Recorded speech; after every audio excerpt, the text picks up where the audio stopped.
ఈ రోజు వేకెన్సీ వచ్చేసరికి అప్లయర్స్ కంపెనీ నుంచి ఒక వేకెన్సీ అనేది రావడం జరిగింది. సాఫ్ట్వేర్ డెవలపర్ గా మీరైతే వర్క్ చేయాల్సి ఉంటుంది.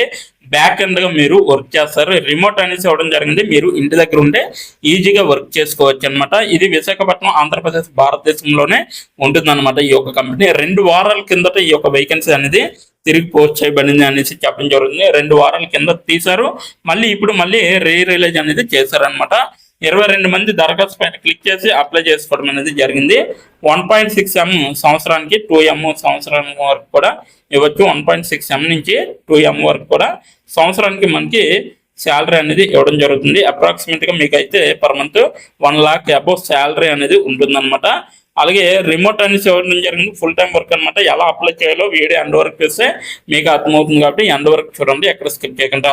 అలాగే మీ ప్రొఫైల్ మరియు రెజ్యూమ్ ఈ ఉద్యోగానికి తగ్గట్టుగా ఉన్నాయో లేవో చూసుకోవాలి. ఈ ఉద్యోగానికి తగ్గట్టుగా మీరైతే ఒక అప్డేటెడ్ రెజ్యూమ్ అనేది తయారు చేసుకొని ఉంచుకోవాలి. అలాగే నేను ఈ ఉద్యోగానికి తగిన వాడినా లేదా అనేది చెక్ చేసుకోవాలి. అలాగే ఉద్యోగం కోసం నన్ను నేను ఎలా ఉత్తమంగా తీర్చిదిద్దుకోగలను అనేది కూడా ఆలోచించి మీరైతే ఇక్కడ డైరెక్ట్ గా అప్లై చేసుకోవచ్చు.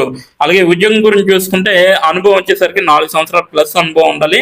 జీతం వచ్చేసరికి 16 లక్షల నుండి 20 లక్షల వరకు కూడా మీకు జీతం అనేది ఉంటుందన్నమాట. అలాగే ఆ సంవత్సరానికి మీకు అనుభవం ఆధారంగా మాత్రమే ఉంటుందన్నమాట. స్టార్టింగ్ అయితే 1 lakh అబోవ్ అనేది మీకైతే ఖచ్చితంగా ఉంటుందన్నమాట. ఓకేనా? సో ఇది మొత్తం అనుభవం జీతం అనమాట. అలాగే అంచనా వేసిన నోటీసు వ్యవధి వచ్చేసరికి 15 రోజులు లో మీరు అప్లై చేసుకోవచ్చు. షిఫ్ట్ వచ్చేసరికి ఆసియా కోల్కతా షిఫ్ట్ రకం అనమాట. సో రిమోట్ అవకాశం రకం, ప్లేస్మెంట్ రకం కూడా ఫుల్ టైం వర్క్ అనమాట. ఇక్కడ క్లియర్ గా ఇవ్వడం జరిగింది. సో గమనిక వచ్చేసరికి ఇది అప్లయర్స్ క్లయింట్ లో ఒకరికి అవసరం అనమాట. ఏ సిరీస్ బి నిధులతో కూడిన innovate device trade in company అనేసి నెదర్లాండ్ అనేసి ఇవ్వడం జరిగింది. ఈ అవకాశం కోసం మీకు ఏం కావాలంటే అవసరమైన నైపుణ్యాలు ఉండాలి. క్లౌడ్ ఇన్స్పెక్టర్, అలాగే మరి unit testing, microservices, Node JS, AWS, Mongo DB, అలాగే టైప్ స్క్రిప్ట్, అలాగే ఏ సిరీస్ బి నిధులతో కూడిన innovative device trade in company Netherlands వెతుకుతుంది అనేసి చెప్పడం జరుగుతుంది. అలాగే ఇక్కడ చూసుకుంటే ఇక్కడ అవసరాలు వచ్చేసరికి మనకి పాత్ర గురించి ఆల్రెడీ మనం చెప్పుకున్నాం క్లియర్ గా. సో ఇక్కడ అవసరాలు వచ్చేసరికి మనకైతే node JS and type script తో కనీసం 4 సంవత్సరాల అనుభవం ఉండాలి. మైక్రో సర్వీసెస్ ఆర్కిటెక్చర్ మరియు యూనిట్ టెస్టింగ్ గురించి లోతైన జ్ఞానం ఉండాలి. నోడ్ జేఎస్ ఈవెంట్ లూప్స్ గురించి లోతైన అవగాహన అనేది ఉండాలి. డాక్యుమెంట్ ఓరియంటేషన్ డేటాబేస్ నైపుణ్యం, ముఖ్యంగా మోంగో DB అనేది ఉండాలి. అలాగే క్లౌడ్ మౌలిక సదుపాయాలపై బ్యాక్ ఎండ్ వ్యవస్థలను రూపొందించడం రావాలి, నిర్మించడం కూడా రావాలి. స్కేలింగ్ చేయడంలో అనుభవం అనేది ఉండాలి. కొత్త అనుభవాన్ని మరియు వినియోగదారుల సంతృప్తిని మెరుగుపరచడానికి బలమైన నిబద్ధత అనేది ఉండాలి. బాధ్యతలు చూసుకుంటే అధిక నాణ్యత, సమర్థవంతమైన కోడ్ను స్థిరంగా ఉంచే విధంగా ఉండాలి. అలాగే యూనిట్ ఇంటిగ్రేషన్, అలాగే E2E మరియు ఫంక్షనల్ పరిస్థితులతో అనుభవం అనేది ఉండాలి. అలాగే కోడ్ సమీక్షలు నిర్వహించే విధంగా ఉండాలి. అలాగే నెక్స్ట్ జూనియర్ డెవలపర్లకు మార్గనిర్దేశం చేయండి. అలాగే వినియోగదారుల కేంద్రీకృత పరిష్కారాలను రూపొందించడానికి వక్తత మరియు రూపకల్పన బృందాలతో సహకరించే విధంగా ఉండాలి. సాఫ్ట్వేర్ డెవలప్మెంట్ లైఫ్ సైకిల్లో పనులను గుర్తించే విధంగా ఉండాలి. శుభ్రమైన సమర్థవంతమైన కోడ్ను రూపొందించే విధంగా ఉండాలి. ఇప్పటికే ఉన్న సాఫ్ట్వేర్ను పరిష్కరించే విధంగా ఉండాలి. డీబగ్ చేయండి, అలాగే అప్గ్రేడ్ చేసే విధంగా ఉండాలి.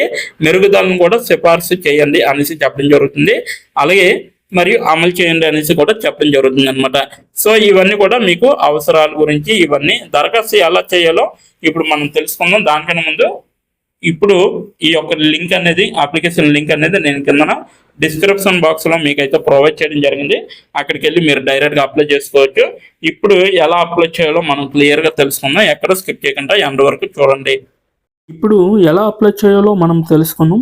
డిస్క్రిప్షన్ బాక్స్లో ఇచ్చిన లింక్ మీరు ఓపెన్ చేయగానే మీకు ఈ విధంగా నోటిఫికేషన్ అనేది ఓపెన్ అవుతుంది. ఇక్కడ మీరు ఈజీ అప్లై పైన క్లిక్ చేస్తే మనకి నెక్స్ట్ పేజీ అనేది ఓపెన్ అవుతుంది.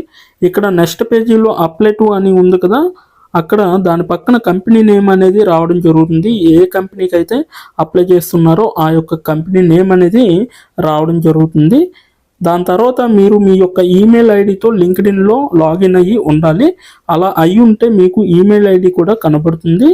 ఫోన్ కంట్రీ కోడ్ అనేది కూడా కనబడుతుంది. అక్కడ మీ యొక్క ఫోన్ కంట్రీ కోడ్ని మీరు ఎంటర్ చేయాలి. మనది ఇండియా కాబట్టి +91 అని ఉంటుంది. మొబైల్ ఫోన్ నెంబర్ ఉంది కదా, అక్కడ కూడా మీ యొక్క పర్మనెంట్ మొబైల్ నెంబర్ అనేది ఇవ్వాలి. తర్వాత మీరు నెక్స్ట్ అనే ఆప్షన్ పైన క్లిక్ చేయాలి. నెక్స్ట్ పేజీకి తీసుకువెళ్తుంది. ఇక్కడ మీరు మీ యొక్క రెజ్యూమ్ అనేది అప్లోడ్ చేయాలి. డాక్యుమెంట్లో కానీ పీడిఎఫ్లో కానీ రెజ్యూమ్ని అప్లోడ్ చేయాలి. మినిమం రెజ్యూమ్ అనేది 2 MBలో ఉండాలి. అప్లోడ్ చేశాక నెక్స్ట్ అనే ఆప్షన్ పైన క్లిక్ చేయాలి. మనల్ని జాబ్కి కావలసిన కొన్ని క్వశ్చన్స్ అడగడం జరుగుతుంది. అవి ఏంటంటే ఇప్పుడు చూడండి, మీరు how many years of work experience అని అడుగుతుంది. ఎక్స్పీరియన్స్ లేకపోతే నో ఎక్స్పీరియన్స్ అనేది మీరు మెన్షన్ చేయాలి. ఎస్ ఆర్ నో అనేది. అది కూడా ఎటువంటి ఎక్స్పీరియన్స్ అవసరం లేదు అని అప్లికేషన్లో మెన్షన్ చేస్తే అప్పుడు మీరు నో ఎక్స్పీరియన్స్ అని టైప్ చేయాలి.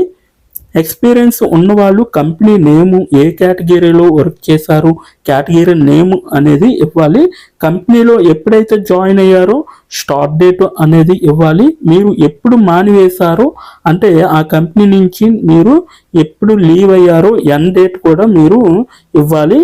CTC total package of year అంటే మీకు పర్ ఇయర్కి ఎంత ప్యాకేజ్ వచ్చిందనేది కూడా మీరు మెన్షన్ చేయాలి. ఎక్స్పీరియన్స్ లేని వాళ్ళు కంపెనీ నేము, starting date, end date, CTC ఇవేమీ ఇవ్వక్కర్లేదన్నమాట.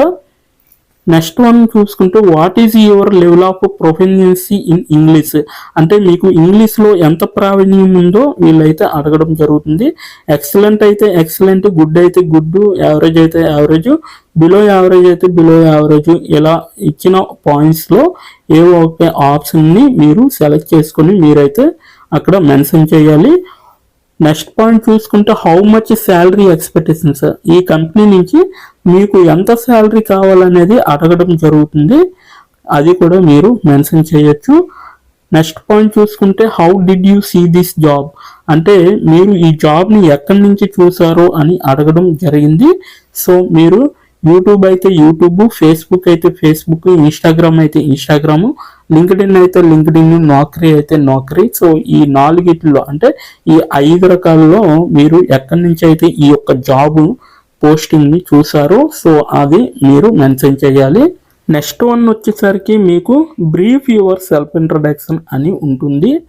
అక్కడ మీరు ఒక 5 or 10 లైన్స్ మీకోసం మీరు రాస్తే సరిపోతుందన్నమాట. ఫైనల్గా మీరు సబ్మిట్ యువర్ అప్లికేషన్ ఆప్షన్ పైన క్లిక్ చేస్తే మీ అప్లికేషన్ అనేది కంపెనీ వాళ్ళకి చేరుతుంది.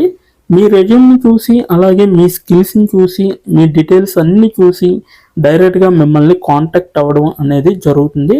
లేదా మీరిచ్చిన ఈమెయిల్కి ఇంటర్వ్యూ మెయిల్ పంపడం జరుగుతుందన్నమాట. అలాగే మీరు ఎప్పటికప్పుడు మీ యొక్క ఈమెయిల్ని చెక్ చేసుకోవాలి. సో ఇదన్నమాట మొత్తం అప్లై చేయవలసిన ప్రాసెస్. నోటిఫికేషన్ పూర్తి డీటెయిల్స్ చూస్తారు కదా, ఇంకెందుకు ఆలస్యం, వెంటనే అప్లై చేసుకోండి. ప్రతి ఒక్కరు కూడా ఈ నోటిఫికేషన్కి అప్లై చేసుకుంటారని కోరుకుంటున్నాను. ఇప్పటి వరకు ఈ వీడియోని చూసిన ప్రతి ఒక్కరికి చాలా థ్యాంక్స్ ఫర్ వాచింగ్.